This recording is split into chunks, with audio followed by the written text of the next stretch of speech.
Matt Kibbe is president and CEO of FreedomWorks, a nationwide organization that recruits, educates, trains, and mobilizes millions of volunteer activists to fight for less government, lower taxes, and more freedom. He is also a best-selling author with a new book out called Hostile Takeover. Mr. Kibbe, thank you for joining us today. Thanks for having me. So we have to ask, why the title Hostile Takeover? Well, you think about what's going on in America today, and in the parlance of industrial organization, a takeover is when the shareholders kick out senior management because they've failed, they've deviated from their mission, and they've driven the company into the ground. A hostile takeover is when senior management fights back. And if you think about the clash between the citizen shareholders in this country fighting to take their country back, and senior management almost looking down with disdain from their high post in Washington, D.C., you see this clash between the outsiders, the shareholders, and the insiders clinging to power. Your primary target is the unholy alliance between big business and big government, and you frequently focus on the Tea Party in your book and how other concerned citizens can reclaim government. Give us your assessment of America's current status in the world. Well, this country's in big trouble, and it's in big trouble in large part because of the collusion of insiders. Call it bipartisanship, call it the practicalities of getting something done in Washington, but you see in health insurance companies, you see in green energy companies, everybody's coming to Washington on their G5 to cut a deal with the committee chairman. This is a problem. This is why we're spending so much money we don't have. It's why we're bailing out all of these industries. The only antidote to that is people. People showing up, people insisting on something better. The Tea Party's at the cutting edge of this new trend. People often say that the Tea Party movement and Occupy are two sides of the same coin. You make an argument against that. Please explain. Well, there's a fundamental difference between Tea Partiers and occupiers, and there were a few issues like bailouts, like frustration with crony capitalism, that at least on a one-dimensional plane looked like there were some similarities. But there's a set of values that define Tea Partiers, and I describe it as don't hurt other people and don't take their stuff. And that comes from Judeo-Christian values. It comes from the wealth of nations and that mashup of independent, small L libertarian values that created this country. Occupiers fundamentally lack that. There's an expectation that somebody else is going to provide, somebody else creates the job, somebody else provides the porta potties, all of these things that they take for granted. And within moments of an Occupy rally, it immediately devolved into people fighting over other people's stuff. It's very interesting because there seemed to be a point where it seemed as if you sympathize with the movement. Do you still sympathize with the movement? I sympathize with young people that are saddled with hundreds of thousands of dollars in college debt. College debt created by a lot of government subsidizing of the education monopoly, both K-12 and higher ed.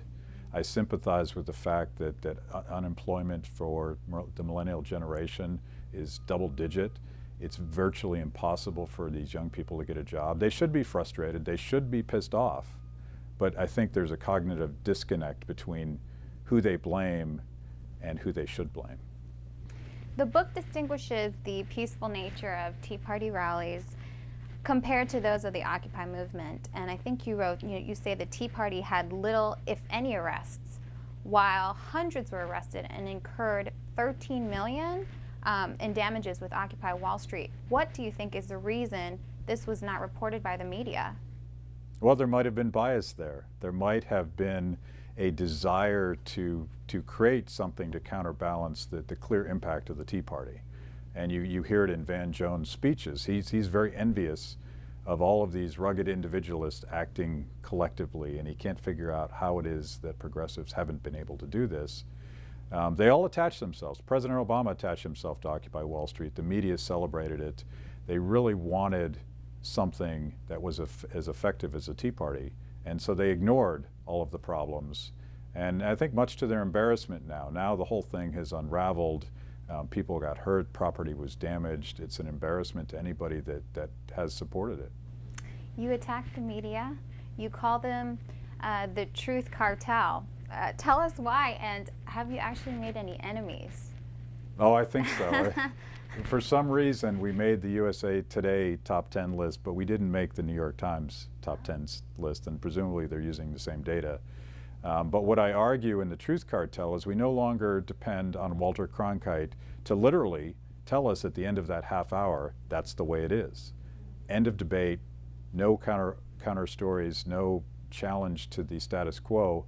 We don't do that anymore. We don't need the New York Times, we don't need the 3 TV networks to tell us what to think, because you have this beautiful, competitive, spontaneous community of bloggers, of talk radio, of competing networks, literally bloggers in their basement getting the story before mainstream media does. And I think that imposes accountability on mainstream media. They don't like it. They're trying to resist it, but the problem with market competition is it cleans out deadwood really quickly. So do you think mainstream media is archaic? Do you think it's out the window? What is the new media? Yeah, mainstream media is a dinosaur watching that first iceberg float by, not realizing that their time is over. So they're fighting back, but the new world is very bottom up. It's about multiple competing sources of information. It's about people setting up their own RSS feed to define, based on their trusted sources, what they get. The great thing about that is when a blogger gets it wrong, and everybody gets it wrong sometimes, but when a blogger gets it wrong, 10 of his best friends correct him in a brutal and efficient fashion within 10 seconds. Right. We've got one last question for you. Some of the prevailing themes of your book are to cut back on extravagant spending and taking America back to its founding principles of self-reliance and fiscal responsibility. A number of your chapters are dedicated to views on public policy, with the thought that people should be allowed to decide things for themselves. So give us your thoughts, give us some closing arguments. The primary theme of this book is the clash between bottom-up, dispersed knowledge, people solving problems with communities and coming together in a voluntary fashion, versus the really smart progressive guys that have gathered late at night to redesign the economy or second-guess the green energy market. Apply that same logic to any public policy problem. The education monopoly, the one-size-fits-all healthcare system where some bureaucrat at HHS is deciding for you. Choice is better. Individuals taking ownership and responsibility and creating opportunities. This is how we get out of this huge fiscal mess that we're in. It's how we provide young people with new opportunity without charging them more and more for less and less, which is what they face right now. Well, thank you so much for your time.